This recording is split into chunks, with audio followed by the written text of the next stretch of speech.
Tenemos ya al doctor Gustavo Yalc para conversar con nosotros en este espacio informativo. Doctor Yalc, a los tiempos es un gusto poder conversar con usted. Es una lástima que siempre tengamos que conversar de cosas negativas, pero es importante también que la ciudadanía pueda analizar lo que sucede en este país.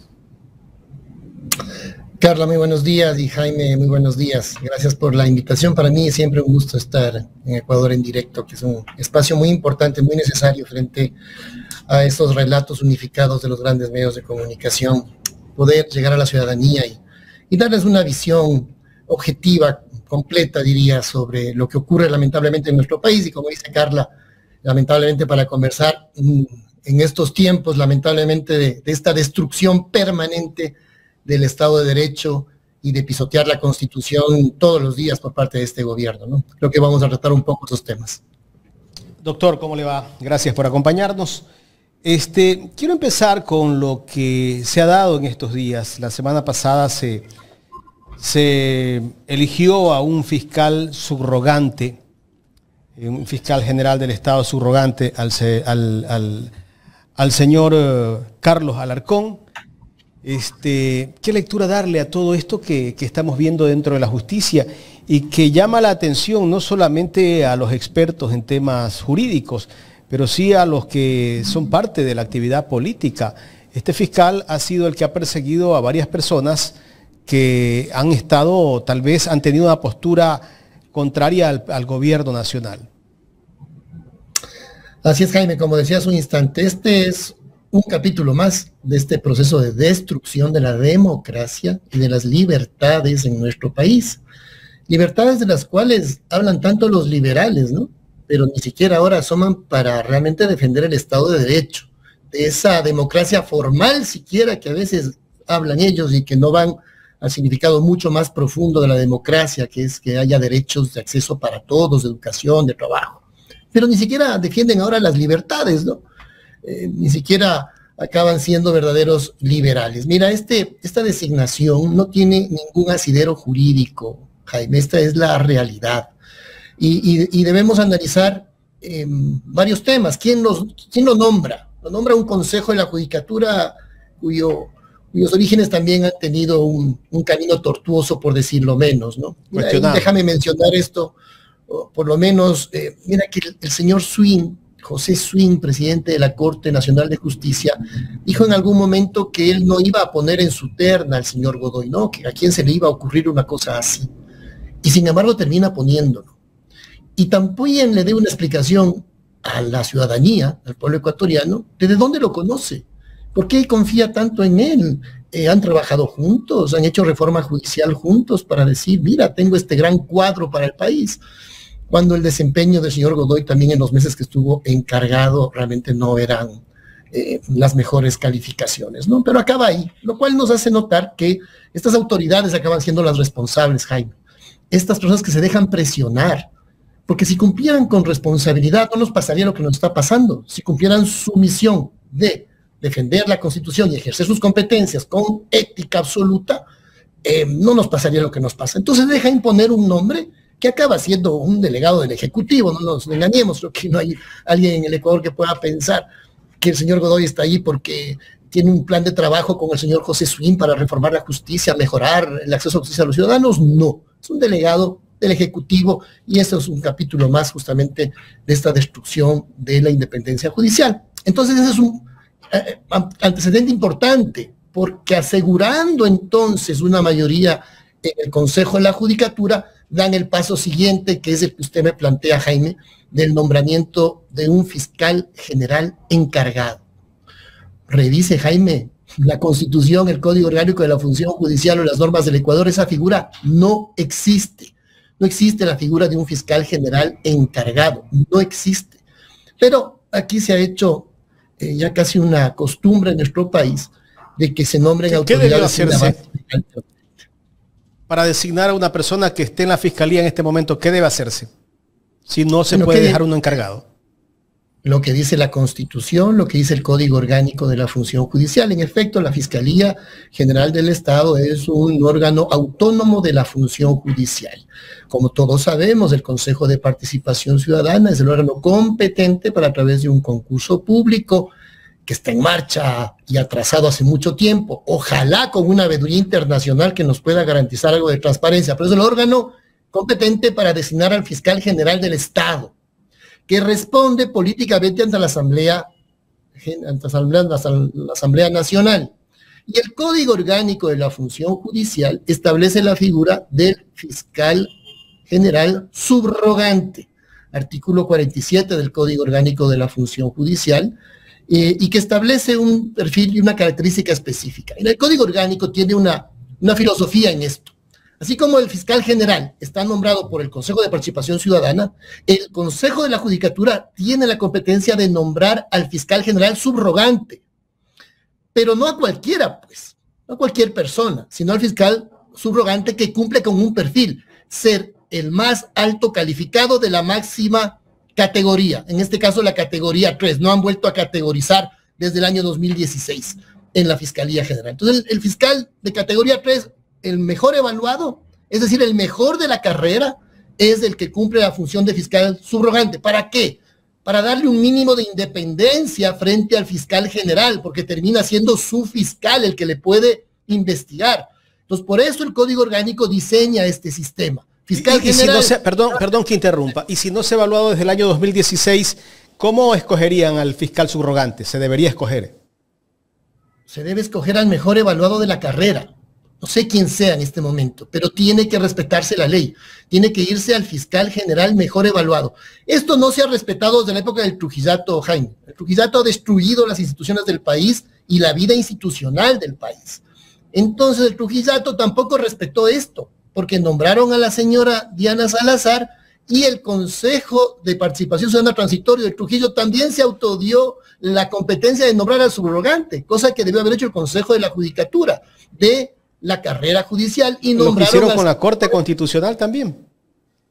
Lo que hicieron con la Corte Constitucional, lo que han hecho con la Corte Nacional de Justicia, donde tenemos algunos jueces que ejercen como jueces de la Corte Nacional y que no tienen el perfil jurídico que establece el Código Orgánico para ser con jueces y por lo tanto, al ser con jueces, reemplazar a jueces, es decir, ser de categoría 8 como manda el Código Orgánico de la Función Judicial. Entonces, están atropellando normas constantemente en nuestro país y se nombran a personas que no cumplen con los requisitos que establece la ley.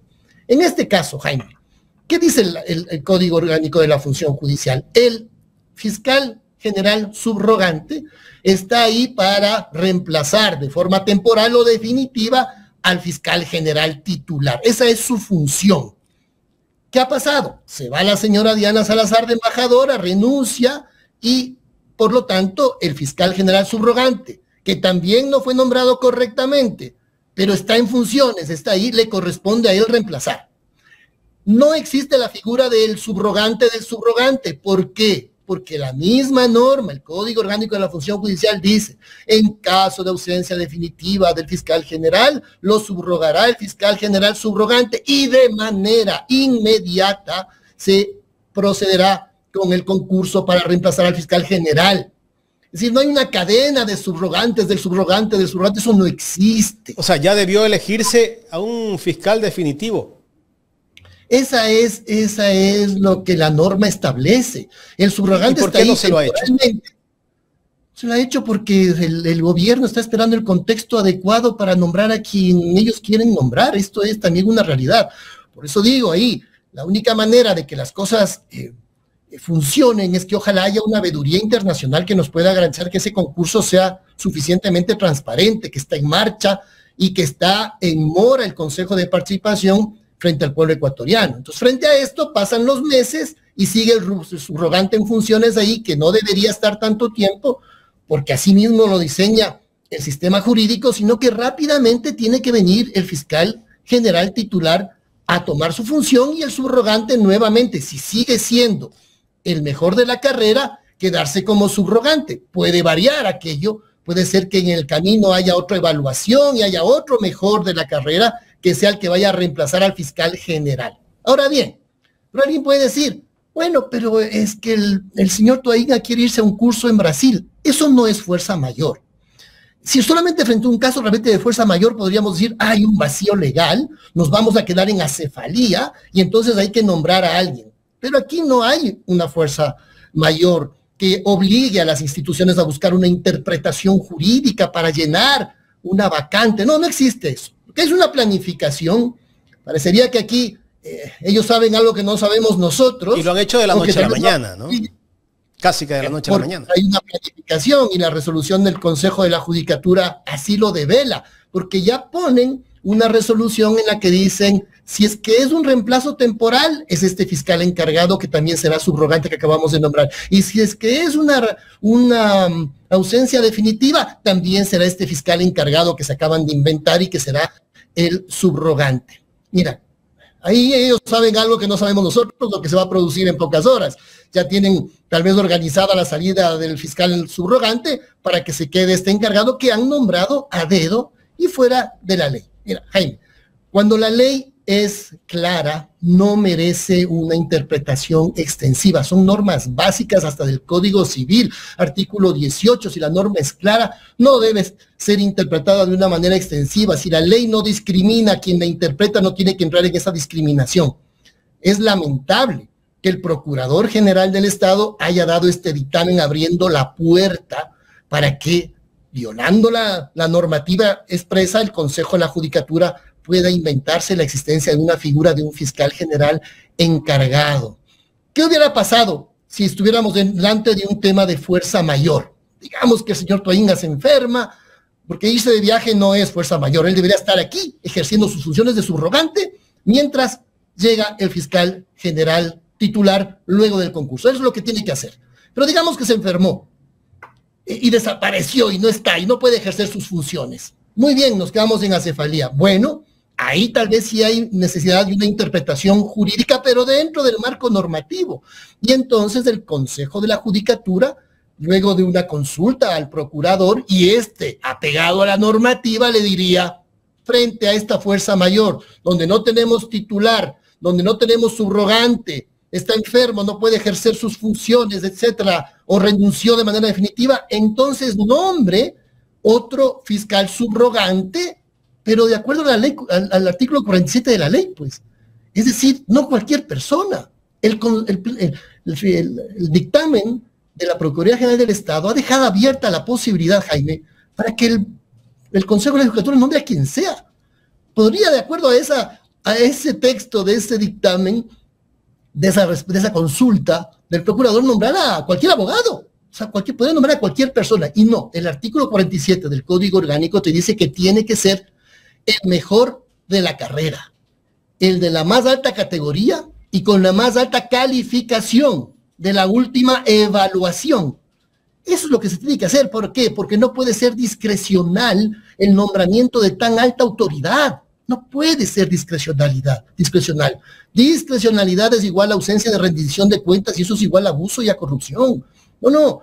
La ley establece que no hay discrecionalidad en estas cosas. El uno sale de un concurso con impugnación ciudadana, ojalá transparente el concurso con veeduría internacional. El otro sale de procesos de evaluación interna de la carrera judicial, de la carrera fiscal en este caso, una vez más para evitar discrecionalidades, que son las que acaba de cometer el Consejo de la Judicatura, una absoluta discrecionalidad. Lamentablemente, y una gran decepción, que el texto de esa respuesta de la Procuraduría General del Estado abra la puerta.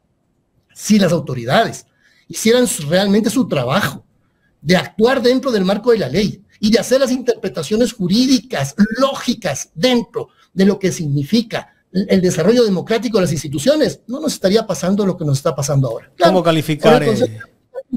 Se sienta en este dictamen, en esta respuesta de la Procuraduría y dirá, yo he hecho lo que el procurador me ha dicho que haga y posiblemente incluso han ido más allá de eso. Ahí se protegen, pues, ¿no? ¿Y cómo calificar esa decisión del procurador? A mí me parece una gran decepción, porque el Código Orgánico es absolutamente claro. El procurador es un abogado que debe entender bien la ley, ¿no? Pero es que yo creo que cualquier abogado con honestidad intelectual sabe muy bien que aquí si se producía, que no se ha producido, una fuerza mayor en la que no hay fiscal subrogante que pueda ejercer el cargo, que sí lo hay, pero digamos que no lo había, tenía que cumplirse lo que dice el 47 de manera integral. Y lo citan, y citan la seguridad jurídica y la continuidad del servicio público. Esos, mira, hacen 14 páginas de piruetas jurídicas solo para cumplir el deseo de alguien. Eso es absolutamente claro. Y hay que ser responsables. Si uno entra en el servicio público, tiene que actuar dentro del marco de la ley y actuar con sus competencias y no someterse a presiones.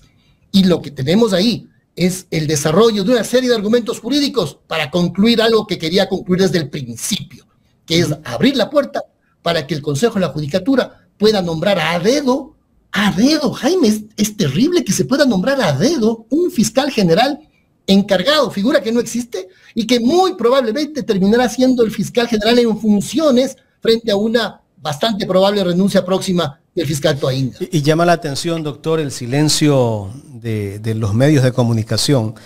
Si esto pasaba en otro gobierno era un escándalo nacional, ¿no? Pero vemos un total silencio y más vale como que están de acuerdo con lo que está pasando en este momento con la designación del fiscal. Y además que es un fiscal cuestionado porque ha perseguido a los supuestos enemigos del presidente de la República, al alcalde de Guayaquil, a la ex vicepresidenta Verónica Abad, a los familiares de su ex esposa. Bueno, en fin, tantos cuestionamientos que hay sobre este fiscal, que parece que lleva una hoja de ruta, ¿no? Y aquí como que da a entender que hay tal vez cierta influencia de parte del presidente de la República. Pues mira, justo han escogido a un fiscal cuyos últimos casos están relacionados con intereses directos del Ejecutivo. Vaya coincidencia. Y justamente bajo una discrecionalidad absoluta han dejado ahí carta blanca para que el Consejo de la Judicatura elija a quien sea. Eso se llama inseguridad jurídica. Fíjate que es una gran contradicción con los considerandos de la respuesta del procurador, amplios considerandos, los considerandos, amplios considerandos del Consejo de la Judicatura que hablan de seguridad jurídica, para concluir que el Consejo de la Judicatura puede decidir con absoluta discrecionalidad nombrar a quien le parezca finalmente. Eso se llama inseguridad jurídica. Entonces es el nivel de hipocresía a la que nos encontramos jurídicamente en nuestro país. Se habla de seguridad jurídica para concluir en una fórmula que destruye la seguridad jurídica. Y al destruir la seguridad jurídica, destruye los fundamentos básicos de la República, que es lo que están destruyendo en nuestro país. Y por lo tanto de la democracia también, Jaime. Y tú decías hace un rato, los medios de comunicación hacen silencio sobre esto, si fuera otro gobierno, lo que dirían. Y hacen algo aún peor, Jaime, también. Hacen algo aún peor. Que es decir, bueno, algunos analistas que están en contra de Noboa incluso, pero que tienen alguna fijación con el presidente Correa. Entonces dicen, no, pero es que esto siempre fue así, siempre ha sido así. Eso es quizás muy vergonzoso y quizás peor aún que la gente que miente o que defiende a Noboa. Es aún peor, porque está construyendo un escenario y un clima social de justificación a lo que hace Noboa, o de simplemente de desconsuelo y desazón y desesperanza en el pueblo. Porque dicen, todos los políticos han hecho lo mismo, siempre ha sido así. Y están destruyendo la capacidad de análisis y de reflexión del pueblo. No, señores, no siempre fue así. Puede gustarnos o no gustarnos un gobierno u otro, pero lo que está haciendo este gobierno es realmente dictatorial. Y está atropellando la democracia. Y el que diga siempre fue así, está haciéndole el juego a este gobierno. Y aunque diga que es un opositor a Noboa, solo por sus fijaciones con otros gobernantes, terminan haciéndole el juego y haciendo un daño igual de terrible como lo hacen los partidarios de Noboa. Así que yo invito a estos analistas que tienen esas fijaciones a que no caigan en el siempre fue así, porque hacen un daño tremendo a la reflexión de la ciudadanía. Correcto. Doctor Yalc, aquí nos queda debiendo mucho el Consejo de Participación Ciudadana y si es verdad, nos robaron en el transcurso de los años la institucionalidad Por supuesto que sí, pero bueno, ¿qué esperar del Consejo de Participación Ciudadana? Porque al parecer es un consejo que en estos momentos está alineado al gobierno. Entonces, si bien es cierto, no ha tomado las riendas, en este caso tampoco vemos que vaya a existir un concurso transparente en este puesto tan importante de fiscal general, que básicamente es tomado también como una arma de persecución política. Sí, mire, Carla, justo entrando a esta entrevista, escuché una parte final de la entrevista del doctor Pedro Granja y lo que escuché en esa parte él acertaba completamente, ¿no? Lo que tenemos aquí es personas que están defendiendo su cargo. Son defensores del puesto, no son defensores del pueblo. Son defensores de su cargo y de su estabilidad o tranquilidad y no de los derechos de los ciudadanos. Mire, con las instituciones que tenemos ahorita, las personas que están ahí, si cumplieran con la Constitución y la ley, si cumplieran con sus responsabilidades, si no se les pide nada más, el Ecuador estaría un poco mejor, en camino de salir de este problema. Pero no, se dejan presionar, se dejan someter, les llegan con un nombre para la terna del Consejo de la Judicatura, se someten, aceptan, se inclinan, se arrodillan. ¿Para qué? Para defender su cargo. Les llegan con, esperen un momento, hagan un dictamen de esta manera, quizás les llevan incluso el dictamen hecho y lo firman. Eso es destruir la vida jurídica de este país. Creo que casi que algunos deberían entregar su título de abogado cuando hacen estas cosas. Y el Consejo de Participación Ciudadana, mire qué nombre tan bonito tiene esa institución, Participación Ciudadana. No es para que el Ejecutivo o cualquier poder haga lo que quiera. Y en este caso lo que tienen que hacer es cumplir con su responsabilidad, no midiendo las coyunturas y los tiempos de sus conveniencias personales. Tienen deuda con el pueblo ecuatoriano en el nombramiento de un fiscal general. Tienen que salir de esa deuda, pero tienen que salir de una manera ética de esa deuda. No de cualquier manera, no nombrando a quien sea. Entonces tendrán que hacerlo de una manera ética y así contribuir al crecimiento ético de la sociedad, que está cayendo en una deriva ética terrible porque los liderazgos están diciendo que el modelo es hacer lo que te dé la gana y no cumplir con la norma. Este Consejo de Participación Ciudadana, que es el que está ahí en funciones, lo que tendría que hacer es garantizar al pueblo ecuatoriano que lo que hace es transparente. En un tema tan delicado como el nombramiento del fiscal general. Aquí lo único que nos salvaría un poco, Carla, es que hay una verdadera veeduría internacional. Debemos aceptar que ya internamente las instituciones y las veedurías nacionales o no son suficientes o algunas también tienen mucho sesgo. Ojalá una buena veeduría de Naciones Unidas, el relator de Naciones Unidas, relatora de Naciones Unidas para la independencia judicial, expresidentes de la Corte Interamericana de Derechos Humanos, el doctor García Sayán de Perú, etcétera, gente realmente potente en la región que pueda acompañar al Ecuador para poder salir de manera inmediata de este deterioro institucional. Es importante. ¿Se puede hacer un llamado directo a que venga veeduría internacional, no sé, a través de la veeduría ciudadana? Porque justo en este espacio informativo hemos tenido denuncias de que los veedores, quienes son veedores del Consejo de Participación Ciudadana, y no solamente en el proceso de fiscal, sino en otros procesos también, están básicamente sin información. No se les permite participar de la información que tiene que ser netamente pública hacia la ciudadanía. Es correcto, Carla, es muy difícil en este momento para la participación ciudadana poder realmente incidir de alguna manera en el objetivo de la transparencia, no para que se designe a uno u otro, sino justamente para que no haya esa discrecionalidad de nombrar de manera oscura a quien algún actor político o algún poder del Estado, por decirlo así, quiera nombrar, sino que sea realmente la persona quien sea, pero que sea producto de un concurso transparente, que nos guste o no, bueno, pero que salga de un concurso transparente, que nadie le regale nada, porque el que llega con un obsequio, llega a pagar el obsequio, pues llega a responder a quien le ayudó a llegar. El que llega con padrino le responde al padrino, ¿no? Eso está claro, que pasa en ese país. Y con padrino llegó el presidente del Consejo de la Judicatura, doctor Yalk, el señor Godoy, ¿no? Pese a todo, incluso las impugnaciones que se le hicieron, parece que el Consejo de Participación Ciudadana hizo caso omiso, de hecho no se les dio paso, y tenemos pues nuevamente al señor Godoy presidiendo esta institución tan importante. Carla, sería muy interesante, de verdad, yo insisto en esto, sería extremadamente interesante que el señor José Swing le diga a la comunidad jurídica, le diga a la propia función judicial, le diga a su propio pleno de la Corte Nacional de Justicia, ¿por qué lo puso? Eso sería interesantísimo, partamos por ahí. Él es el responsable de haberlo puesto.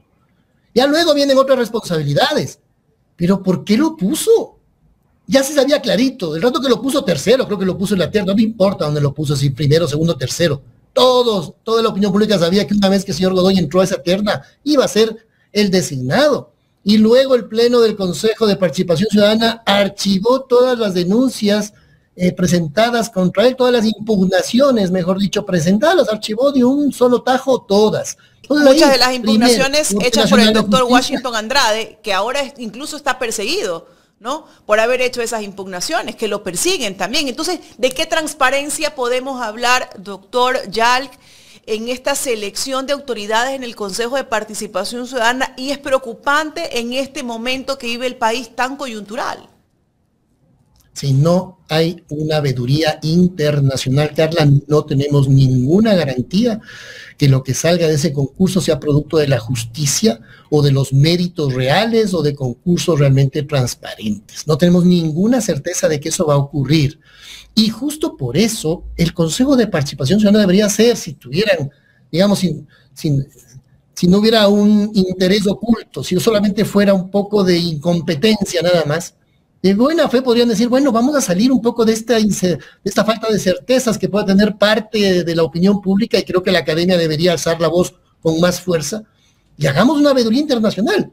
¿Cuál es el problema? El contexto en el que se encuentra el Ecuador amerita aquello, para un tema tan sensible como el fiscal general del Estado. Amerita, lo único que nos da cierta garantía.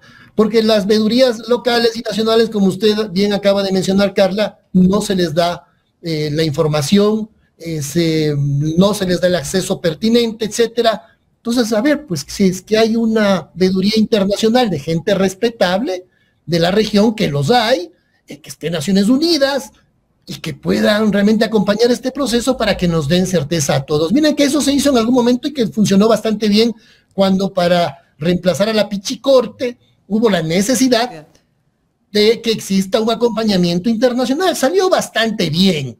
Yo digo perfecto, pues salió bastante bien porque hubo un acompañamiento internacional en un contexto tan fuerte como fue aquella ruptura institucional, ese golpe de Estado, realmente golpe de Estado, al haberse bajado la Corte Suprema de Justicia, haber puesto a dedo la famosa Pichicorte, y luego para salir de eso, acuérdense, Carla, nos quedamos 8, o sea, estaba demasiado joven creo, pero estuvimos como 8 meses. En la historia es muy conocida la Pichicorte por todo lo que hizo.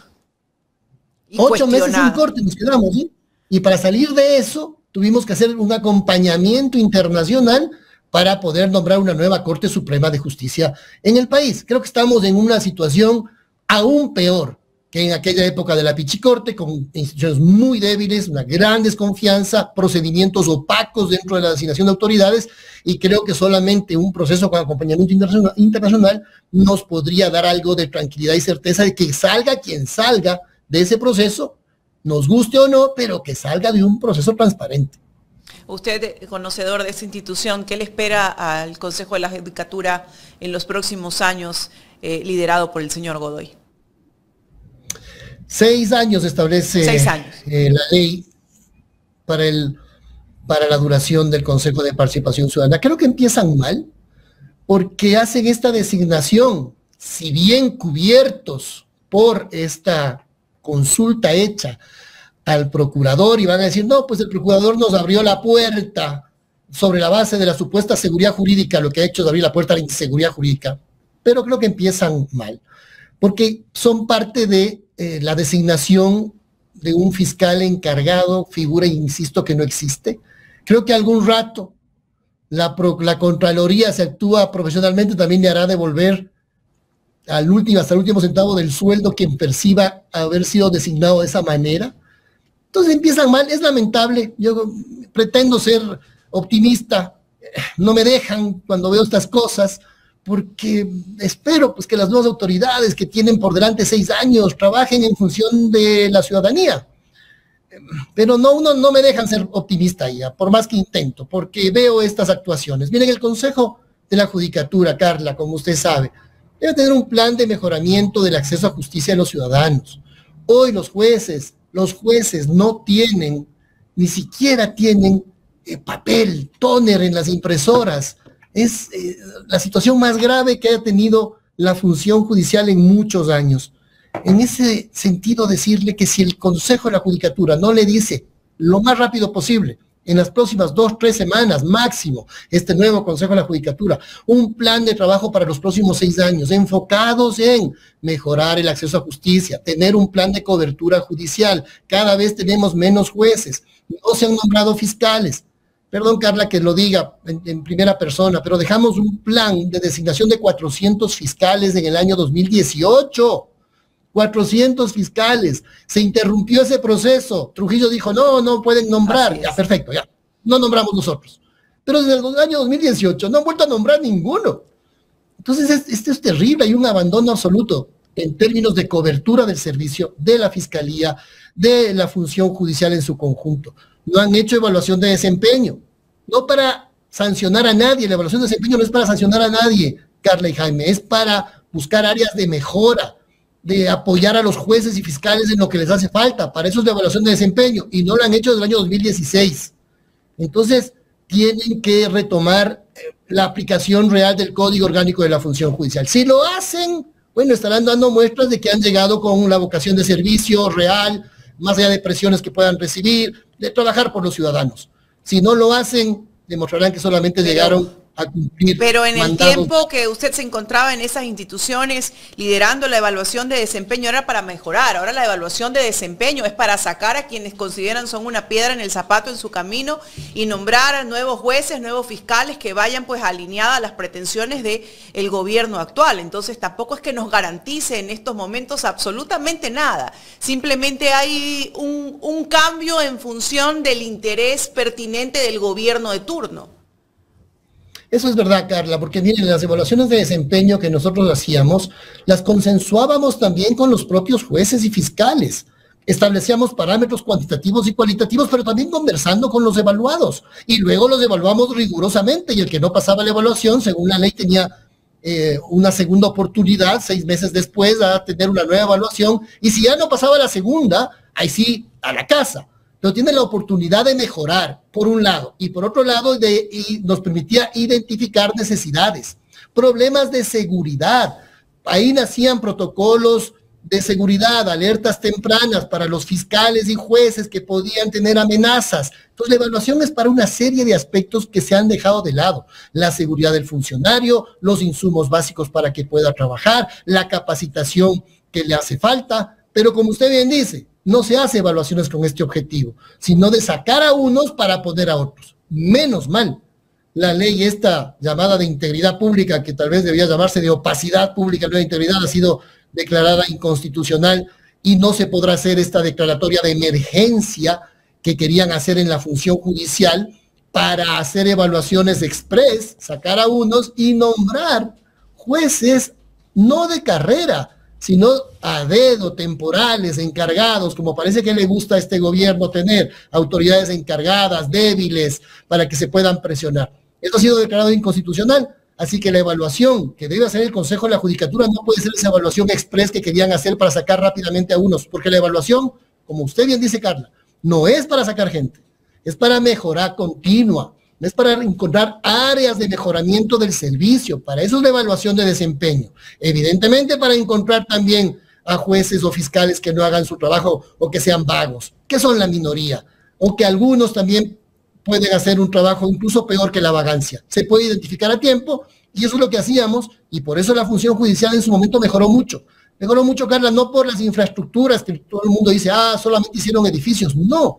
Mejoró por las infraestructuras, pero principalmente porque se mejoró el talento humano con las evaluaciones de desempeño, fortaleciendo la carrera judicial.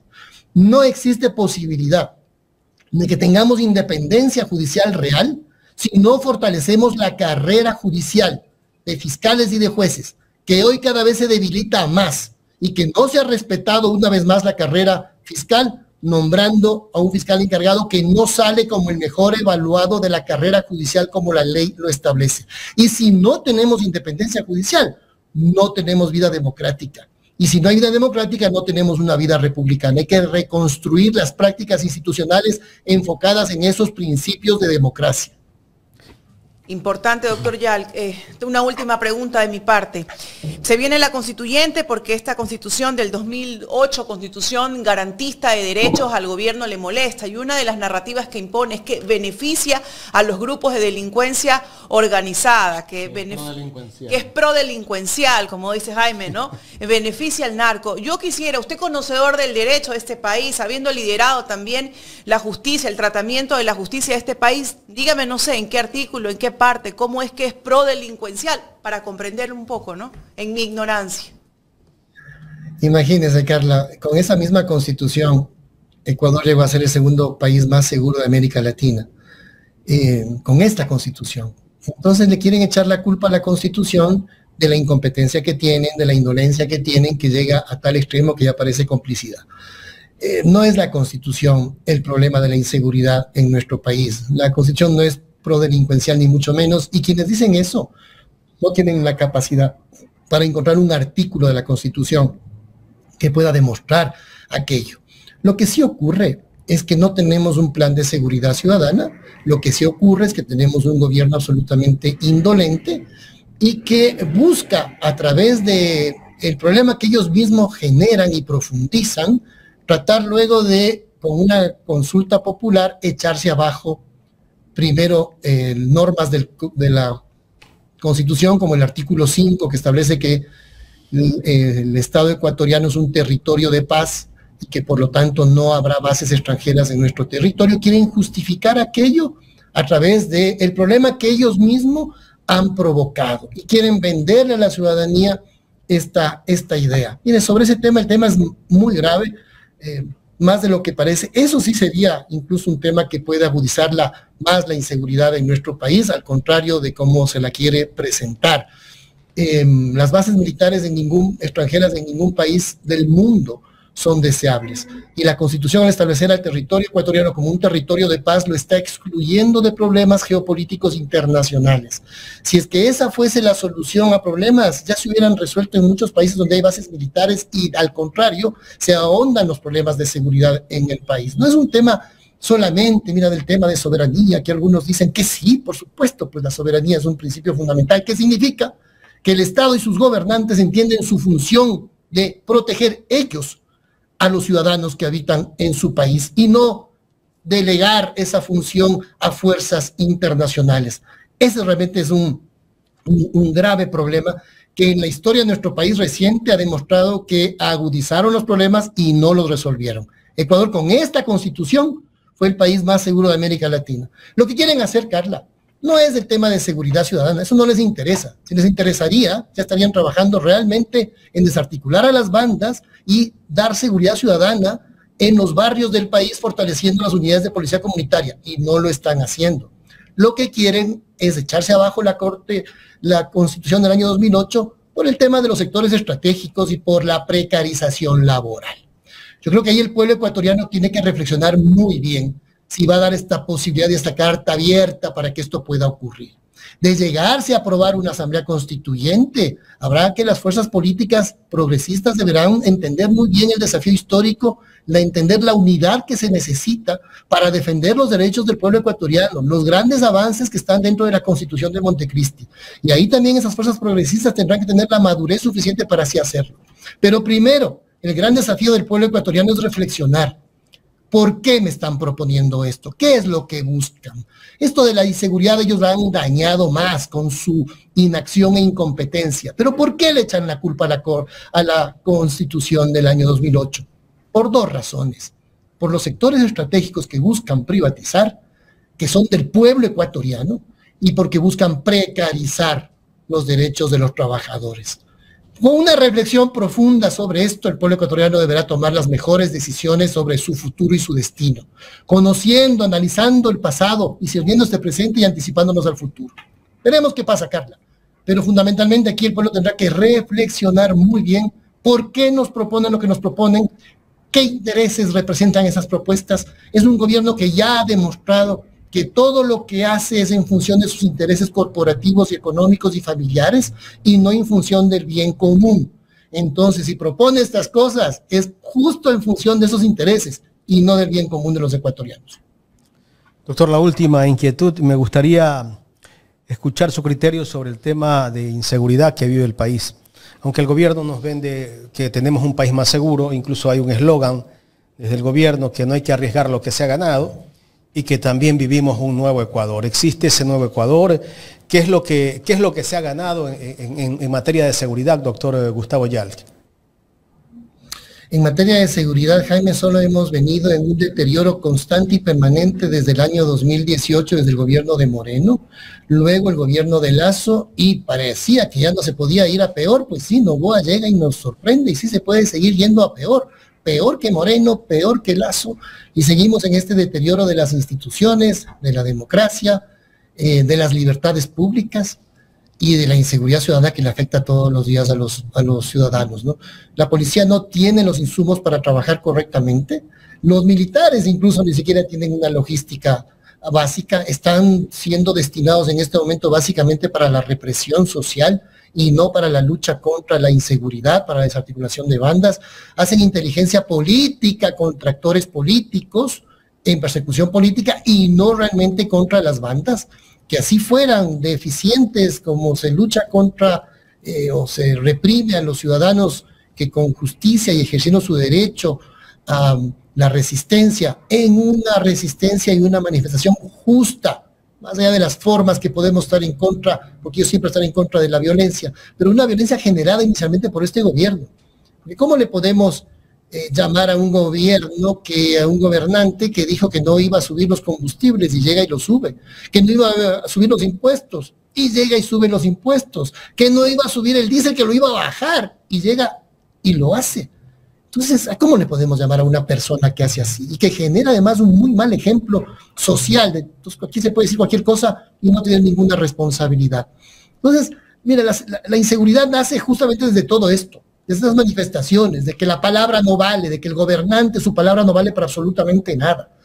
Y esto es una muestra de su falta de preocupación y de trabajo. En un tema tan sensible como la seguridad que usted me plantea, Jaime, mire, eso tiene que trabajar el presidente todos los días, reunirse en el contexto actual casi todos los días con su gabinete de seguridad para ir midiendo, para ir viendo metas, para tener indicadores. ¿Cuándo nos ha hablado el presidente o sus ministros de indicadores? ¿Cuándo? ¿Cuándo nos han dicho este año cerraremos con 1, 2, 3 puntos menos? ¿Cuándo nos han dicho nuestra línea de base es esta y nuestros indicadores de impacto y de gestión son estos otros? ¿Cuándo nos han dicho eso? Nunca. Nunca nos han dicho este año cerraremos con tal. Nuestra meta para el próximo año es bajar 10, 20 puntos, que sería mínimo siquiera, pues si es que uno se pone a trabajar con cierto empeño. Y lo que hemos visto es que vuelven las masacres carcelarias porque el Estado no está controlando las cárceles, porque no hay inteligencia antidelincuencial, penitenciaria, preventiva, porque no existe realmente un plan de seguridad con logística suficiente y con inteligencia suficiente. No la hay. Entonces, como no lo hay, no nos pueden dar ni líneas de base, ni indicadores, ni estrategias. Yo no digo que nos hablen de los operativos, esos son secretos. Los operativos son los secretos. Pero las líneas de base, las estrategias de los indicadores de un plan deben ser públicos y conocidos por todos para que los podamos evaluar. Entonces, esa falta de conocimientos y de criterio para la administración pública es parte de este problema, porque no están ahí para resolver problemas. Están con un plan de negocios, no con un plan de gobierno. Esa es la realidad. Y súmele también que deberían de combatir las causas de la inseguridad, ¿no? Eso tampoco lo hace el gobierno. Cada día menos presupuesto para el pueblo. Doctor, muchísimas gracias. Es correcto. Sí, Jaime, solamente el comentario final. Tiene razón. Ese es un tema de fondo, que es la parte preventiva. Quizás la más importante de un tema de seguridad. ¿Qué pasa por el acceso a derechos, a salud, a trabajo, a educación? Así que tu apunte es absolutamente pertinente. Gracias por la invitación, Jaime. Y Carla, hasta la próxima. Gracias. El doctor Gustavo Yalk, expresidente del Consejo de la Judicatura, conversando con nosotros en esta mañana aquí en Ecuador en Directo.